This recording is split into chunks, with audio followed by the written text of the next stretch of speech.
All right, class, who here still has trouble rising up on your shots?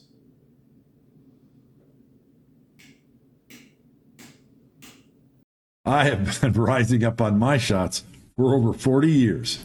So don't feel bad because I'm the rising up master, which I believe makes me eminently qualified to cover the subject.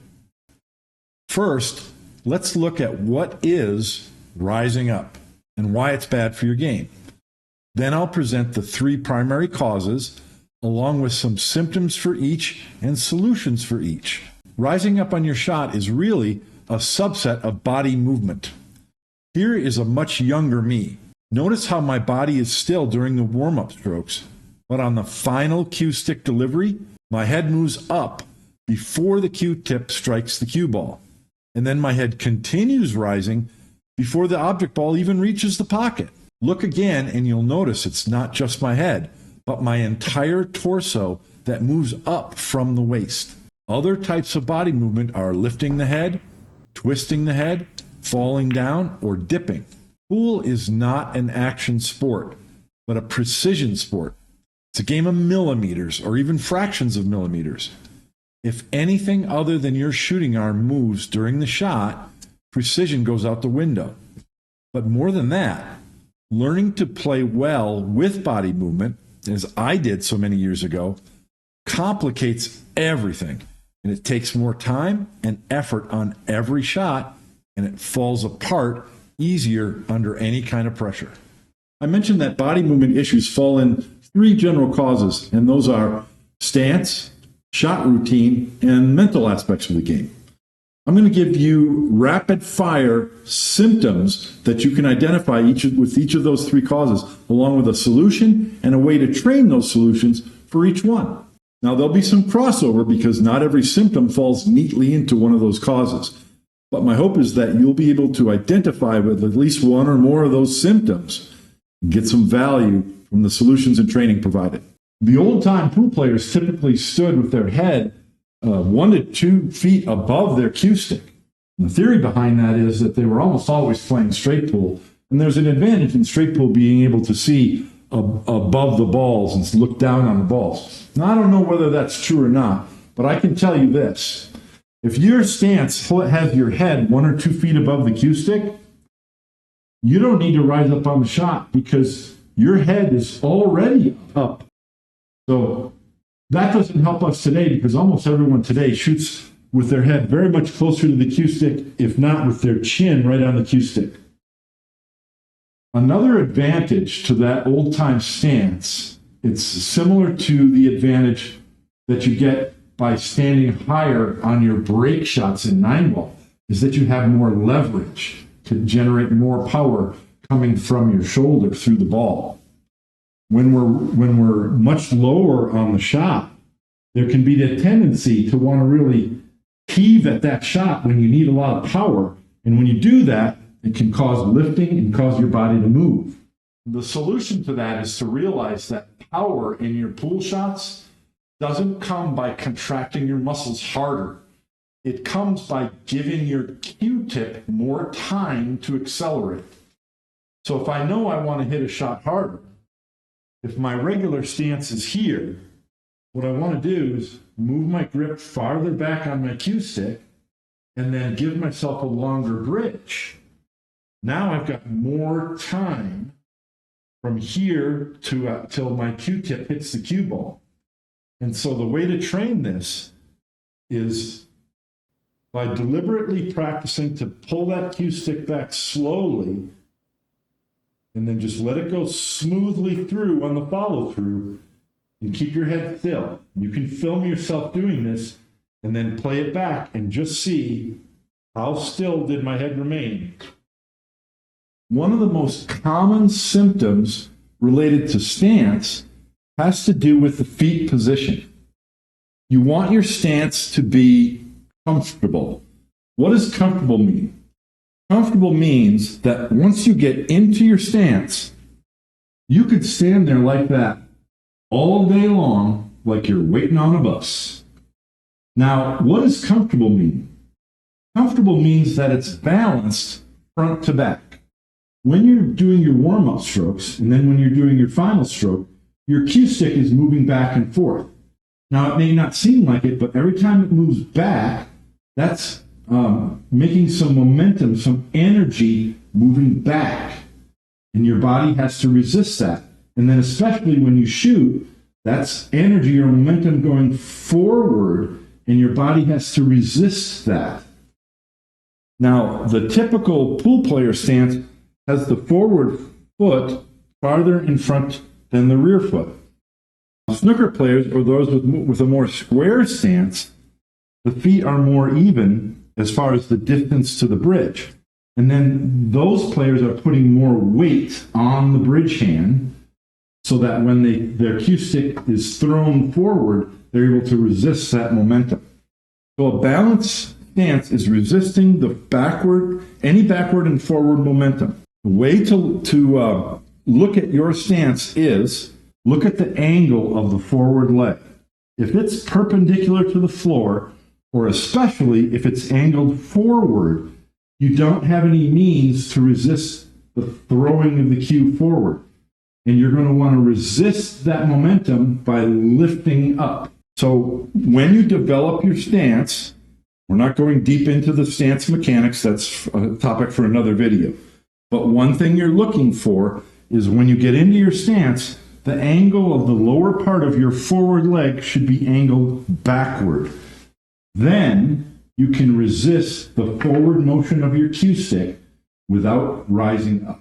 If you're at all unsure about your feet position, I recommend working with a qualified instructor because there's a lot of elements to a good pool stance. The next symptom is body movement at any point during your shot routine. This one could probably be classified under shot routine, but I'm talking about it along with stance issues because I think it's very much related to stance. We want to remember that shooting pool is not an action sport, it's a precision sport. What happens to a pool player too often, and this is the symptom, is that they're getting ready to shoot and they're moving, and then they get down on the shot and they're moving as they get down, and they're moving here, and then they shoot the ball, and it's just a constant flow of motion. And the solution is to realize that pool is a precision sport and you need pauses in there. And I made a video just about this topic. I call it the 4 moments of stillness. There are 4 times in your shot routine that you need to pause.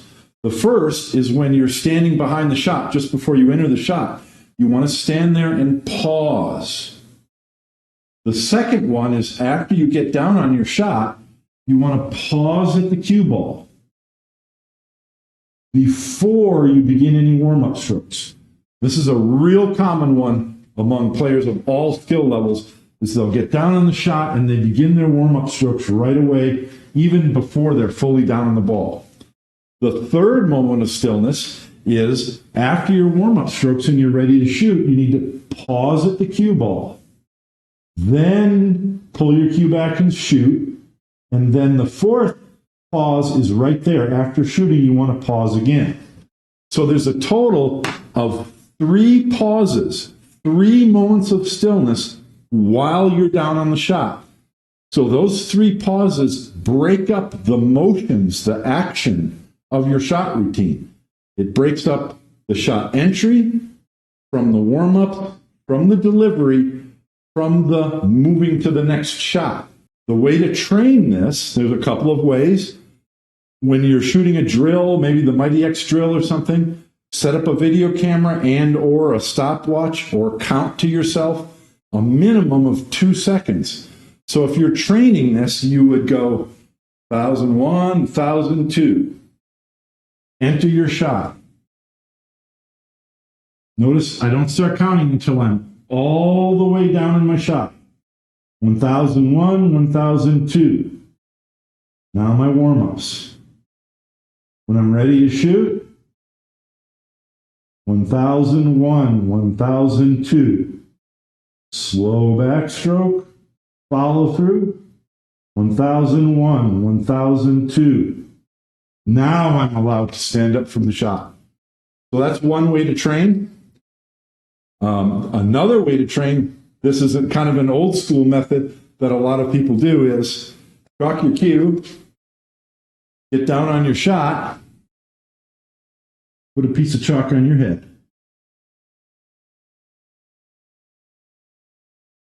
Now, when you're ready to shoot, you have to shoot the ball and remain still,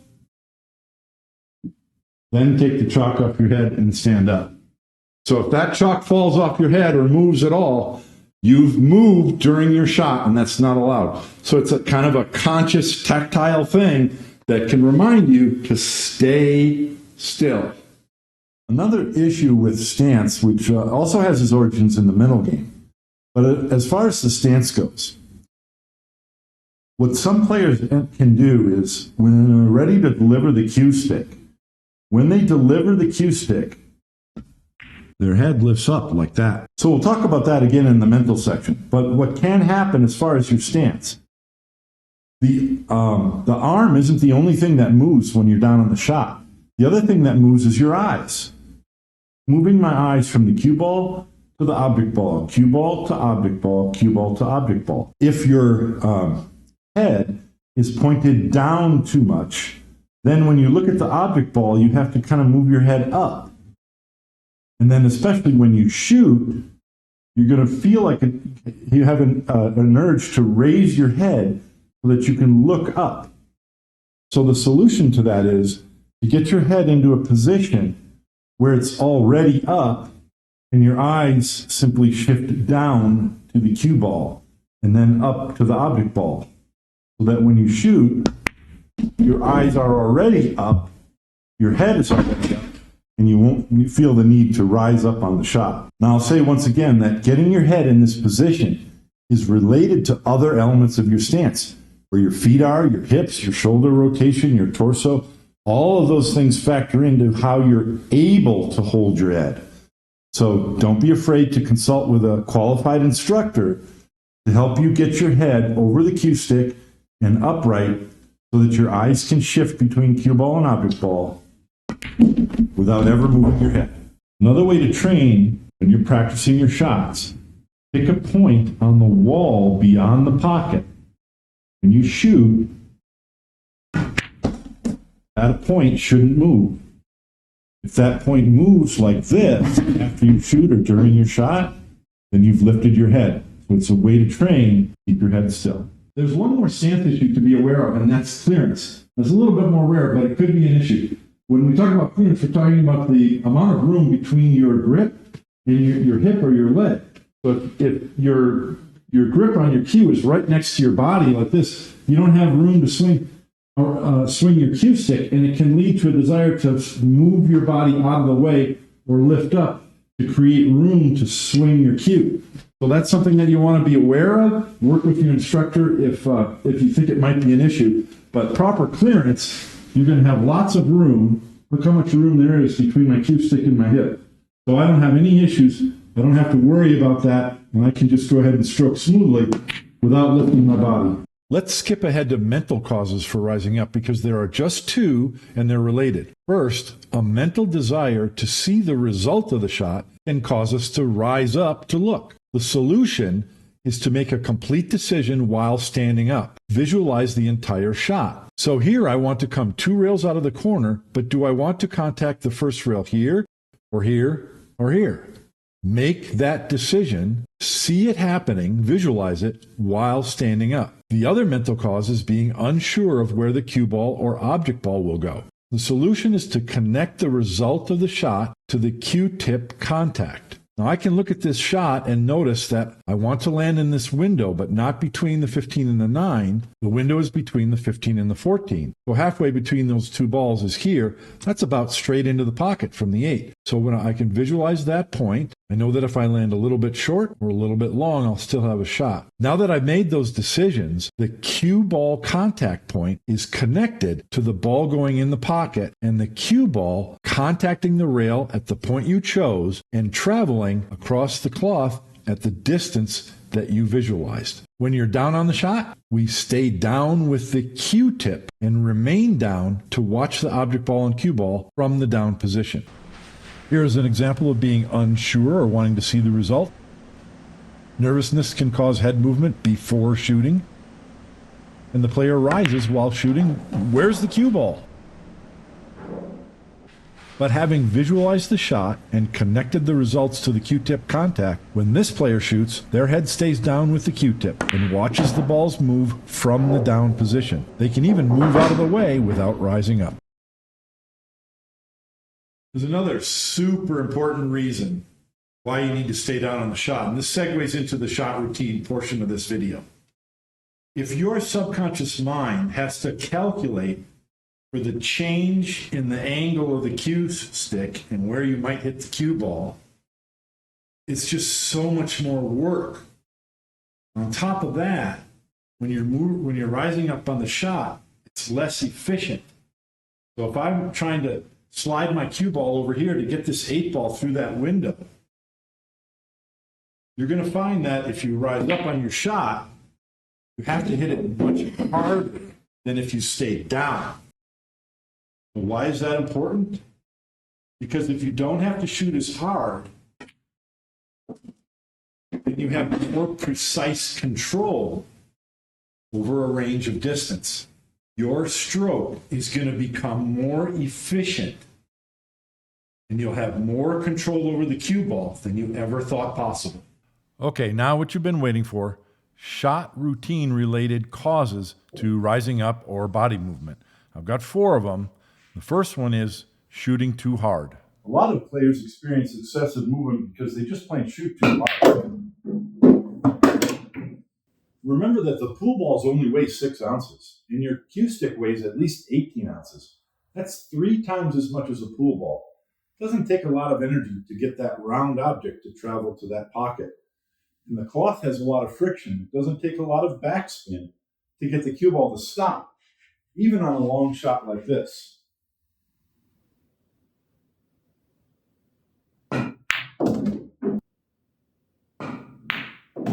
A common symptom of shooting too hard is excessive waggling or moving your warm-up strokes too fast. This also encourages flowing directly into a too fast backstroke and body movement due to momentum from an entirely too quick shot delivery. A slow backstroke is key to shooting efficient, only as hard as is needed, calming body movement.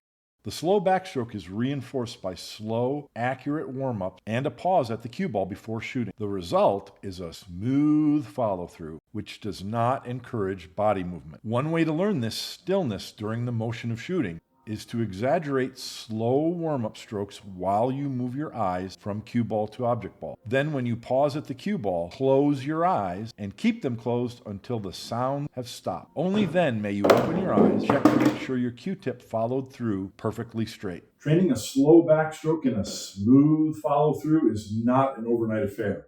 And there's more to it, which I'll address in other videos. But plan on exercises of this sort on a regular basis for as long as you play pool.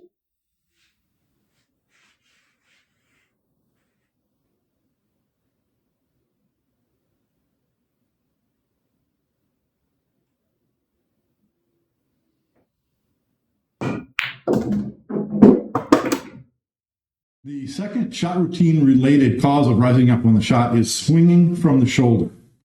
Now, that's similar to elbow drop, but I'll point out the difference. Elbow drop is when a player gets down on the shot and they'll keep their elbow up until they hit the cue ball, and then when they follow through after hitting the cue ball, the elbow drops so they can have a longer follow through. That's elbow drop, and it does involve the upper arm rotating around the shoulder, but that's not what I'm talking about here. I'm talking about actually swinging your cue stick by rotating the shoulder, not the elbow. If you think about players, I mentioned players in the old days, they held their head way above the cue stick. It can be really enticing to simply rotate from your shoulder to swing like that.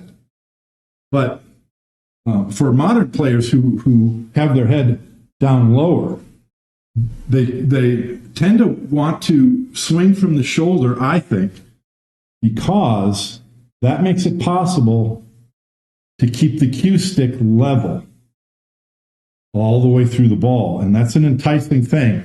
Some people are taught to keep the cue level all the way through, but that's not the correct way to shoot.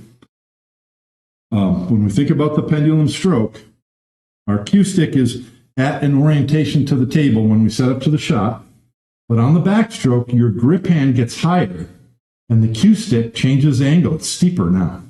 Then at address, it goes back to level. And then when you shoot, your hand comes higher again. And the angle of the cue stick changes. It's steeper. And the cue tip goes down. So that's how we want to train. We want to train to realize that the proper stroke with the elbow pinned, the cue tip will go down to the cloth. So we want to remember also our head should stay down. So when you're practicing, that's what you want to think about. Head down, tip down, follow through, tip down, head down. So that's kind of a mantra that you can think about to try and break out of that habit of wanting to rise up to swing from the shoulder. We're only swinging from the elbow. Another way to train that is with, for example, is with my Ghost aligned training tool. Now, this has a lot of uses, and primarily it's a device to train a perfectly straight stroke. But you can put this in front of the cue ball, any ball, and it has a little aperture to stroke through. Well, if you're trying to stroke your cue tip through that aperture to hit the cue ball, and you're rising up to swing from the shoulder and have any kind of movement at all, it is not going to work. You're going to knock that thing out of there. So this is a great training tool. You get down on your shot with your cue tip through the aperture, and you do your warm-up strokes. So this can really reinforce the idea that you need to remain still, your head should stay down, and the cue tip should stay down. Follow through. That's going to help you to stay still, head down, tip down. Swinging not from the shoulder, from the elbow. The next shot routine related cause of body movement is a really easy one to talk about. It's harder to implement, and it has to do with shooting too fast. I already covered shooting too fast, and I talked about pauses in your shot routine to separate the different moments of action. I want you to think about the fact that when you're down on the shot, there's actually not two, there's three things that move. Everything else is still. Your grip hand moves, your eyes move from object ball to cue ball, your lungs move. That's the third thing. You have to breathe. Many people have a problem with holding their breath while they're shooting. And that's going to create tension. It can create tension in the muscles, muscle tremors, palpitations. It can create clenching of the cue stick and just everything that makes you want to move. And if you're holding your breath, you can get in a hurry to hurry up and shoot so that you can breathe again. And it's just a recipe for disaster. It's going to create body movement. So if that is your symptom, you want to think about breathing. The natural rhythm of human breathing is an inhalation and then an exhalation. And at the end of the exhalation, there's a pause, often 1.5 to 2 seconds before we breathe in again. Well, we know that target shooters are very aware of their breath, and they typically want to pull the trigger at the end of that exhalation because they have 1.5 to 2 seconds where everything's calm. And as I mentioned, pool is not an action sport. We want to remain calm. And also, when you're playing in a tournament or whatever it is and are under pressure, breathing helps you to remain calm, dissipates stress, helps you to not clench the cue, therefore helps you to stay still and not move.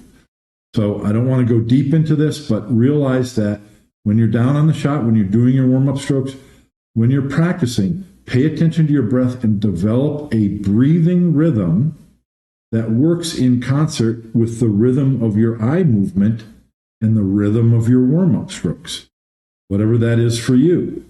If you have something that you think works really great, leave it in the comment section for others to read and check out.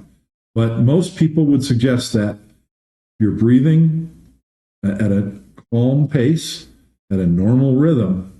You want to practice so that at the end of your exhalation, That's when you bring your cue stick back slowly and go through. And so paying attention to your breath in this fashion is going to help you to stay down on the shot and also keep everything still. Your cue stick goes straight and true. And the last shot routine related cause of moving or rising up on the shot that I want to talk about is rushing the shot. This is a real easy one to talk about. Now, I already mentioned rushing the shot earlier in this video, but this has a different symptom. I'll tell you a quick anecdote. There was a player once that I was watching, and he was involved in a break and run contest. So he was chosen. He got the opportunity to break a rack of 10 ball. They were laying pretty good, and he made some great shots, and he ran out, and he got to the 9 and the 10 ball. That was all that was left, and he was so excited that he was going to win the break and run contest that when he got down on the 9 ball, he was already shooting the 10 ball. And he was in such a hurry to shoot the 10 that he got down on the 9, swung the cue, missed the shot with perfect position on the 10, and he lost the break and run contest because of that. And it's just an example of rushing to the next shot. And there can be other reasons behind rushing, but it has a different cure.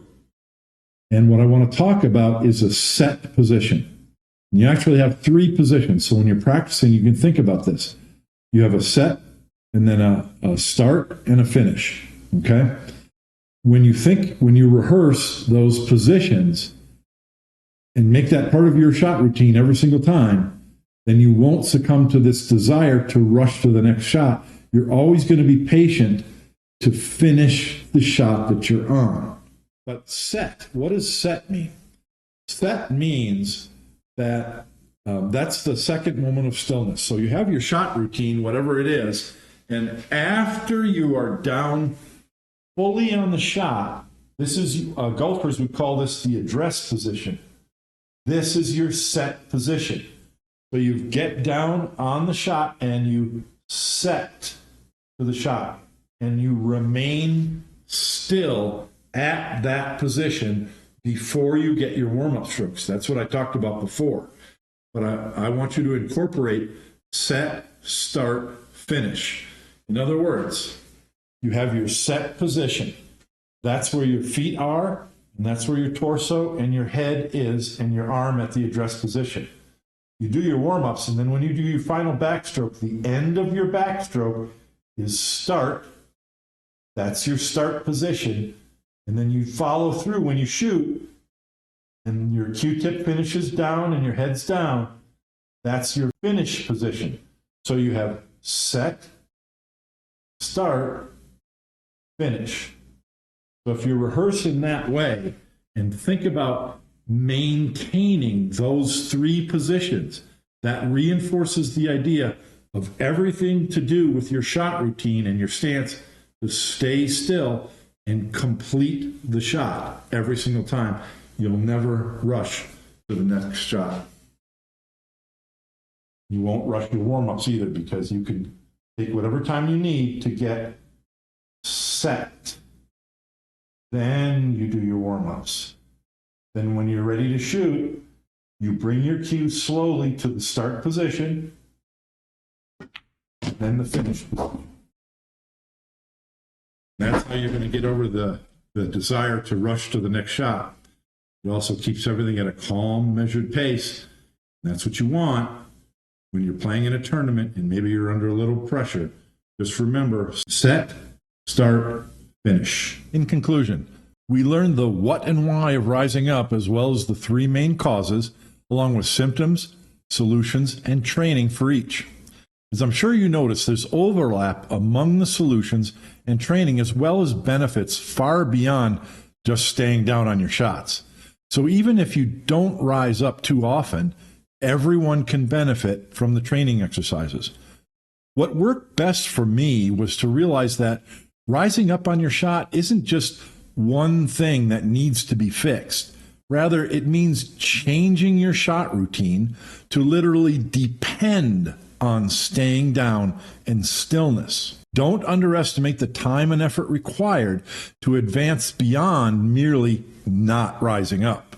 Whether you are a beginner wanting to learn good habits or you're a habitual offender like me, be patient with yourself. Don't expect an overnight cure. Rather than lots of examples of pros staying down on their shot, I want to leave you with just 2 examples of a pro who stays down, I think, the best of all. And that's snooker pro Sean Murphy. If you like this video, you'll really appreciate the information in my 4 moments of stillness video.